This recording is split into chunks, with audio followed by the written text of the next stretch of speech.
மனைவி, நோவாவுடைய 3 குமாரர்கள், அவருடைய மனைவி. இந்த 3 பெண்களும் 3 வெவ்வேறு வீடுகளிலிருந்து வந்து வாழ வந்தவர்கள் புகுந்த வீட்டிற்கு. இந்த புகுந்த வீடு மட்டும் பேழையிலே காக்கப்படுகிறது. பிறந்த வீடை அவர்கள் புகுந்த வீட்டிற்குள் வருகிற பொழுதே அவர்கள் இருதயத்தில் விருத்த சேதம் பெற்றவர்கள். நோவாவுடைய மருமகள்களை சொல்லுகிறேன்.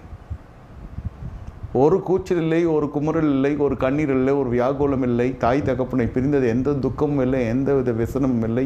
காரணம், அவர்கள் கிறிஸ்துவுக்குள்ளே தங்களை ஸ்திரப்படுத்தி கொண்டார்கள். எப்பொழுது கர்த்தருடைய வார்த்தைக்கு படியும்படியாய் ஒரு ஜனம் இருக்கிறதோ அது மட்டும்தான் பேழைக்குள்ளே வர முடியும். பேழைக்கு கட்ட உதவி செய்தவர்கள், வேலை செய்தவர்கள், கூலி வாங்கினவர் யாரும் உள்ளே வர முடியவில்லை. நோவா தனக்காக கட்டினாரா? இல்லை. மிருகங்கள் இருக்கிற பொழுது மனுஷர்களும் சேர்த்து தான் கட்டினார். மனுஷர்கள் செவி சாய்க்கவில்லை. எல்லாம் அழிந்து வீணாய் போனார்கள், மாண்டு போனார்கள். நோவா கரை சேர்ந்த பொழுது கர்த்தர் நினைத்தருளினார்.